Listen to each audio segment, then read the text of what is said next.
Hello and welcome to the programme once again.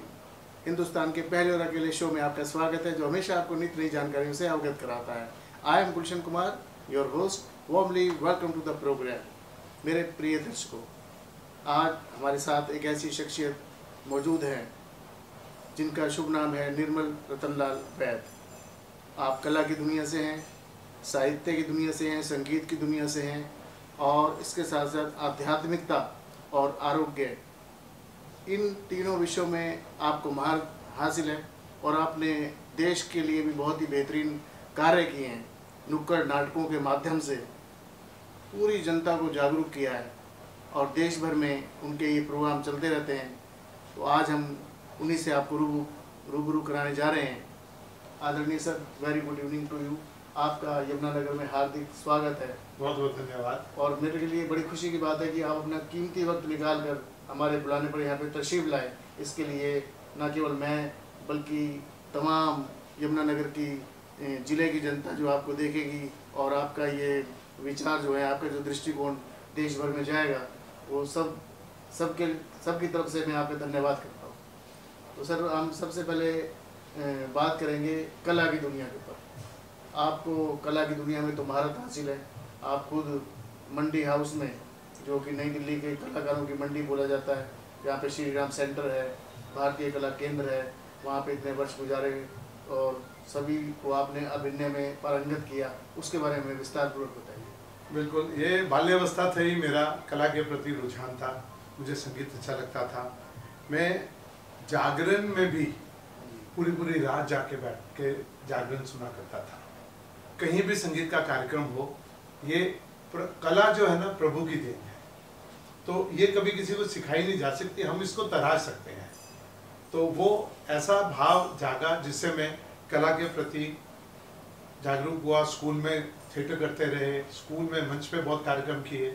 उसके बाद college में जाने के बाद नेशनल स्कूल ऑफ ड्रामा से एक निर्देशक को बुला के मैं कल्चरल सेक्रेटरी पहले साल में ही बन गया था अपने कॉलेज में। जाकिर हुसैन कॉलेज में पढ़ा, तो वहाँ से NSD से एक थिएटर वर्कशॉप जो है अपने कॉलेज में की और पहला नाटक किया, और उसी से अपना सिलसिला शुरू हो गया मंडी हाउस में जाने का। उसके बाद हमने बाल रंग शिविर किए, बच्चों की थिएटर की वर्कशॉप्स की हमने स्कूलों में जाके। सबसे पहले हमने शुरू की, उसके बाद नेशनल स्कूल ऑफ ड्रामा, साहित्य कला परिषद और बाकी जितनी बड़ी बड़ी संस्थाएं उन सब ने शुरू किया। मेरे साथ अरविंद गौड़ जी, जो बहुत ही अच्छे थिएटर के बहुत ही निर्देशक हैं, वो उस समय मैं थिएटर करता था और वो नवभारत टाइम्स में थिएटर रिव्यू करते थे। अच्छा, नवभारत टाइम्स में थिएटर रिव्यू करते थे। वो पत्रकार थे, वो थिएटर नहीं करते थे। वो धीरे धीरे पत्रकारिता से थिएटर की तरफ आए और मैं थिएटर से पत्रकारिता की तरफ गया, फोटो जर्नलिज्म की तरफ गया जी। हम दोनों ने 1985 में, हमारी संस्था थी परिधि आर्ट ग्रुप, उसके माध्यम से हमने 86 में स्कूलों में हमने थिएटर वर्कशॉप किया। उसमें NSD के कई डायरेक्टर हमारे साथ थे, सौरभ शुक्ला भी हमारे साथ थे। एक प्ले उन्होंने डायरेक्ट किया। हम स्कूलों में गए और हमने बातचीत की कि हम थिएटर वर्कशॉप करेंगे बच्चों के साथ। तो हमारे प्रिंसिपल्स ने मना कर दिया कि हमें अपने बच्चे बिगाड़ने नहीं है, हमें अमिताभ बच्चन और माधुरी दीक्षित नहीं बनाना है बच्चों को, हम बच्चों को पढ़ाना चाहते हैं। तो हमने निवेदन किया, आप अपनी हर कक्षा के 5 नालायक विद्यार्थी जिनको आप स्कूल से निकालना चाहते हैं, जो एक्स्ट्रा हाइपर हैं, वो बच्चे हमें दो। आप देखिए उनके अंदर कितनी प्रतिभा है। हमने ऐसे 6 स्कूलों में 50-50 बच्चों की वर्कशॉप की और सच में हमने हर स्कूल से ये कहा कि अपने 50 नालायक विद्यार्थी हमको दे दो। आप यकीन नहीं करेंगे, पहले दिन पेरेंट्स के साथ मिले, 15 दिन बाद मिले और 30 दिन के बाद मिले, जब एक हमने प्ले किया उनके साथ। वो बच्चे, सारे के सारे बच्चे स्कूल के हीरो बन गए।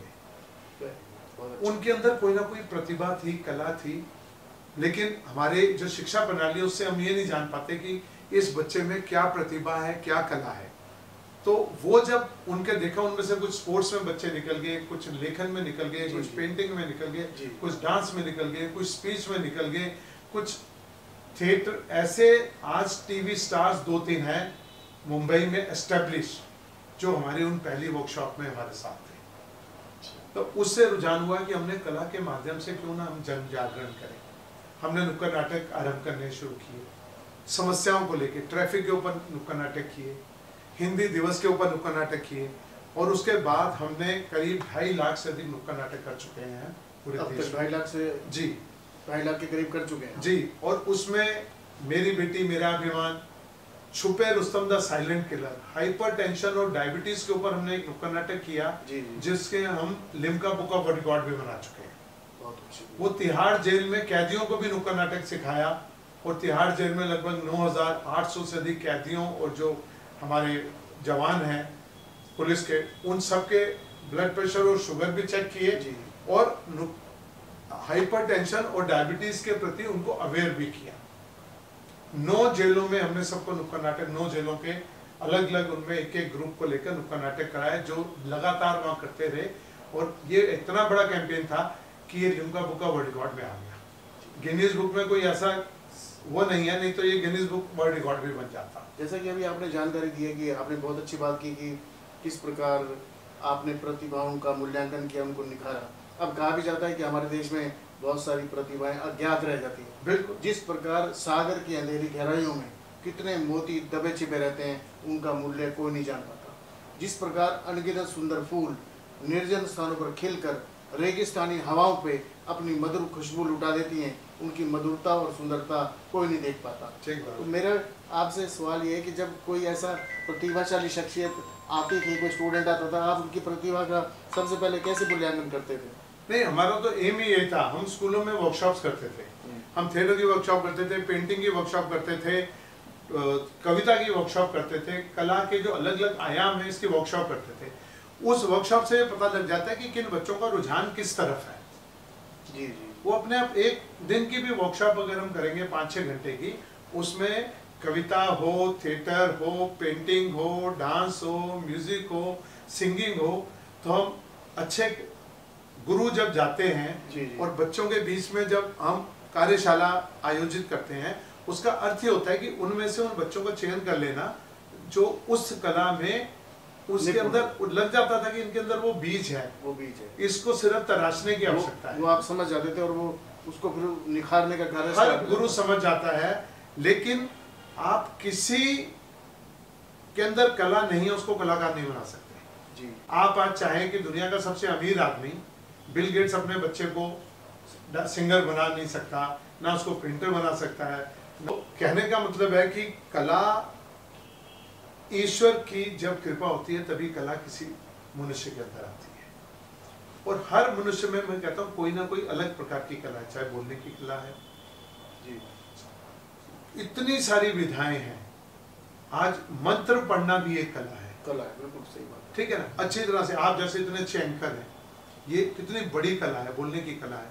हजारों लोग आपको सुनते हैं, आप कवि हैं, आप लेखक हैं और आप पत्रकार हैं, कितने आपके अंदर गुण हैं। ये धीरे धीरे आपने इसको तराशा ना जी।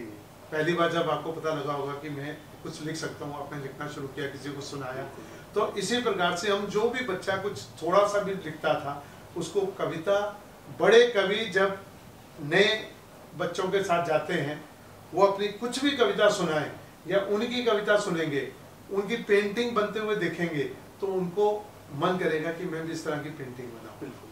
तो हम दूसरे से प्रोत्साहित। इसी से वर्कशॉप का मतलब ही होता है कि बड़े कलाकार नवोदित कलाकारों के बीच में रह के जब काम करेंगे वो उनका काम देखेंगे।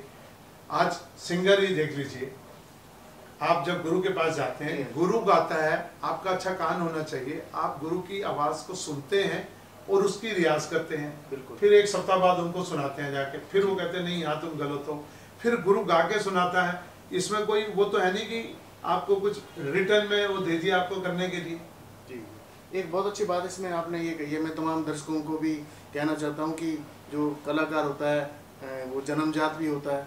अगर वो कलाकार जन्मजात है तो फिर राष्ट्रीय नाट्य विद्यालय नेशनल स्कूल ऑफ ड्रामा, जहाँ पे अभिनय की विधिवत परीक्षा ट्रेनिंग सीखी जाती है। तो आप ये बताइए कि आप तो वहाँ के बेताज बादशाह रहे हैं, आपने कितने नुक्कड़ नाटक किए हैं, मंचों पे रहे हैं। राष्ट्रीय नाट्य विद्यालय हमारे देश का सबसे बेहतरीन संस्थान है अभिनय के परीक्षण के लिए। तो अगर कोई कलाकार जन्म जाता है तो उसको भी क्या राष्ट्रीय इस प्रकार नाट्य विद्यालय में एडमिशन लेने की जरूरत है? बिल्कुल जरूरत है।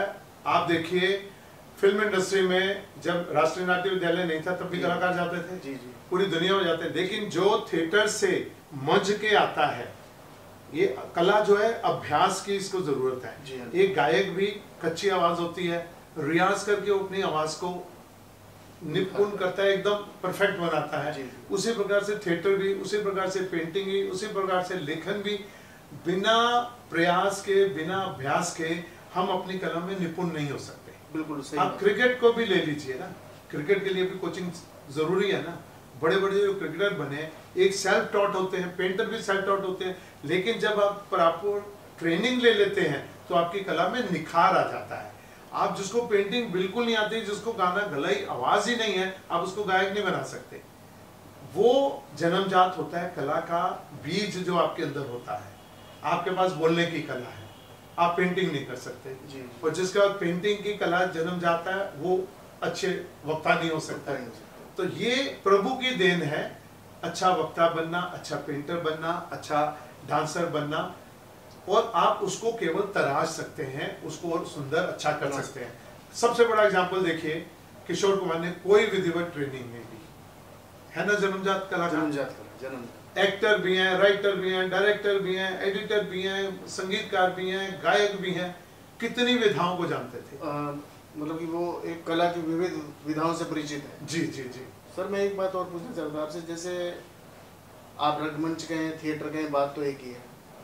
थिएटर अनुशासन सिखाता है, बिल्कुल, कि ये भी कहा जाता है कि हर विद्यार्थी को अगर वो कलाकार ना भी बन पाए, अगर 3 महीने थिएटर कर ले तो वो एक अनुशासित स्टूडेंट हो जाएगा, अनुशासित विद्यार्थी होगा। इसके बारे में क्या कहना चाहते हैं, क्या आप मेरी इस बात से सहमत? बिल्कुल सहमत हो जी। नाट्य शास्त्र लिखा जो गया था, जी हाँ जी, वो इसीलिए लिखा गया था कि नाट्य शास्त्र वो विधा है हाउ टू एक्सप्रेस योरसेल्फ।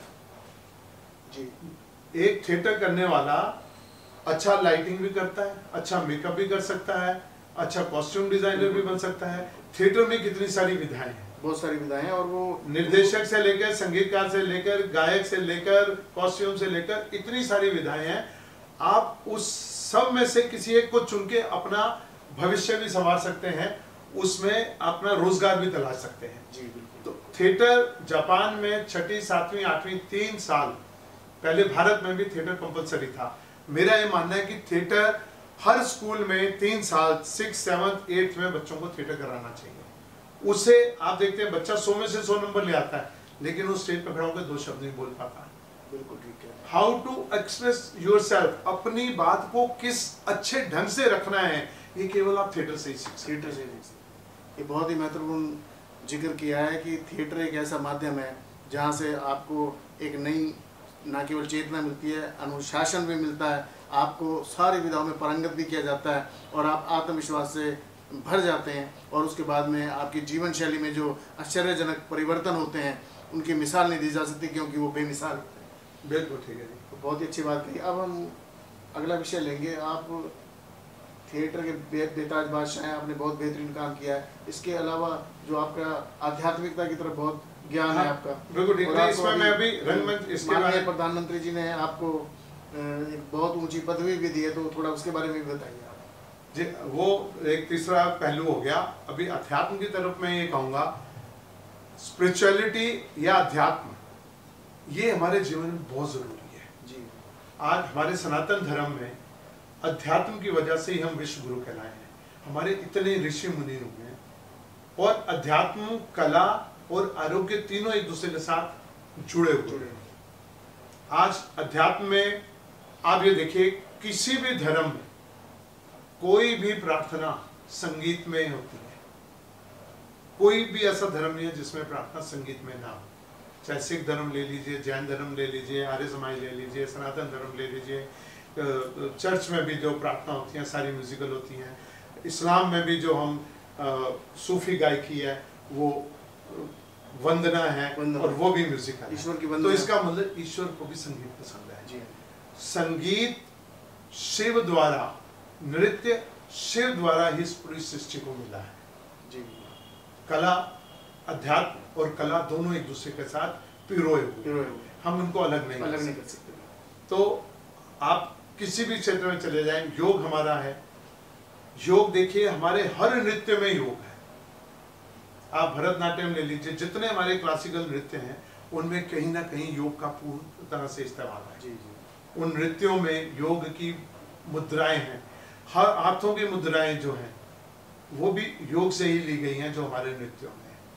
तो हमने कुछ साल पहले संगीत नाट्य अकेडमी में वर्ल्ड योगा डे पर 3 दिन का फेस्टिवल किया था, जिसमें क्लासिकल डांसर्स, जितने भारतीय क्लासिकल डांसर्स हैं उनमें योग का किस प्रकार से प्रयोग किया गया है, ये बड़े बड़े पद्मश्री पद्म विभूषण डांसर्स ने इसके ऊपर नृत्य किया और इसके बारे में सबको बताया भी है।